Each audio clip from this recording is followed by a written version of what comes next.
Trey, what was the message last week during the bye to kind of get you guys back on track? The message was really to lock in and really work on ourselves, work on our skills. We just had those extra practices going against the starting defense to really hone our skills and get ready for the rest of the season. And then from your perspective in an offensive standpoint, A&M is now 0-8 in the last games on road trips. What have you noticed about this team to where maybe the struggles are coming? Is it anything that you guys have been trying to work on, or just personal perspective, where are the flaws? I think it's just focusing on our communication and our fundamentals.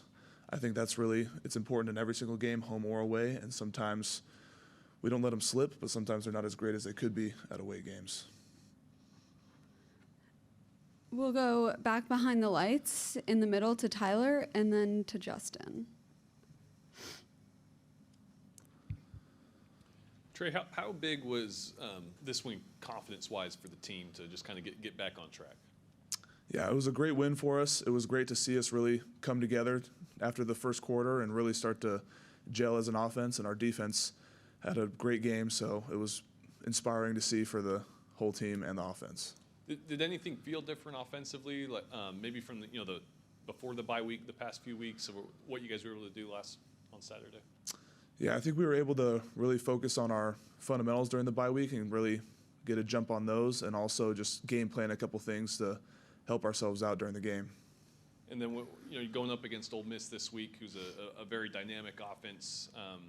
Do you feel like at times you guys may have to kind of match that and continue to put points on the board?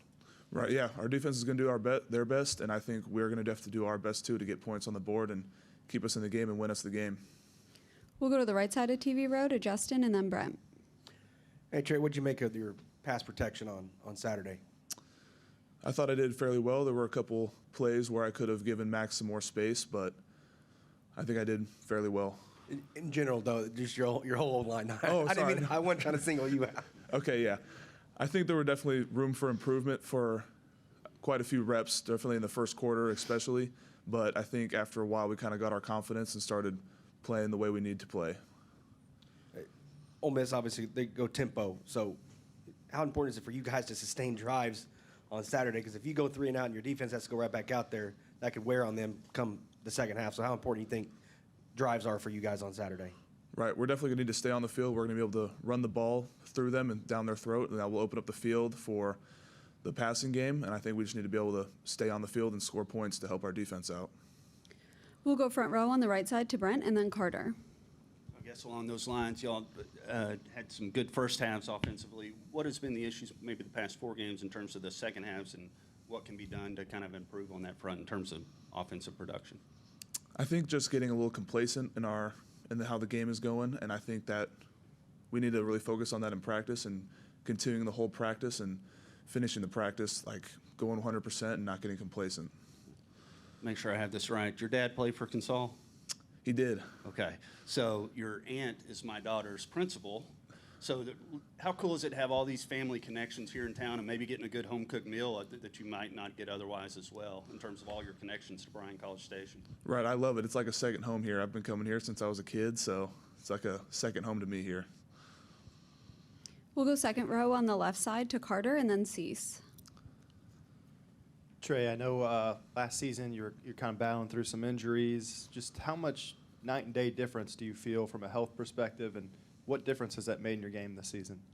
It's really installed some confidence in myself and my ability to work on my fundamentals and not just trying to get by through the games, so it's been amazing for me. There's been some games, 3 or 4 games this season, where I guess the analytics show that you were pretty much prolific, especially in pass protection. What difference have you seen in those games where, like against South Carolina, where you don't give up a pressure, you don't give up a sack? What's the biggest difference between that and then games where it doesn't go as well? I really think the biggest difference is just the confidence coming out from the beginning of the game. I think just being able to have my confidence and playing my fundamentals from the start of the game really helps me get in my groove really against someone, so I think that really helps.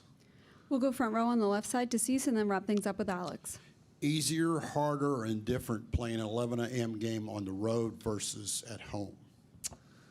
I really love morning games, just getting up early and getting it out of the way. So I think it really doesn't really matter if it's a home or away game. I think I love it either way. Just didn't know about the crowd, opposing crowd stuff for the night, maybe. Right, yeah, it might help a little bit to have an early game. Some of the fans might not be there at away games, so might help a little bit with the noise level. We'll wrap things up. Second row on the left side to Alex. You know, you talked about this being kind of your second home. You're from Colorado, though, right? Does this weather feel a little bit more like your first home? Right, yeah, reminds me of home, and I love it. You think that you're the only guy wearing short sleeves outside today? I definitely am, yeah. Everyone's bundled up in some sweatshirts and stuff, and I'm out here enjoying the breeze, so.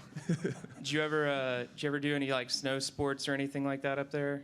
I used to snowboard when I was younger, but then once I got more serious about football, I kind of had to put that on the back burner, so. So where's the best place to go snowboarding up in Colorado? I was really going all over the place, but we would always go to Copper Mountain just because it was close enough and had some great trails there. So what's the highest level difficulty trail you did? I would go on a couple of the Black Diamonds, but I really had more fun just going through the blues and just going fast and going through the trees was more my style. Do you think you should take an O-line trip up to Colorado to see who can snowboard the best? I think that would be awesome. I just hope, I don't know, with all these guys from Texas, if I don't want anyone to get hurt up there doing something silly, you know, so. All right, that's all we have. Thank you, Trey. Thank you.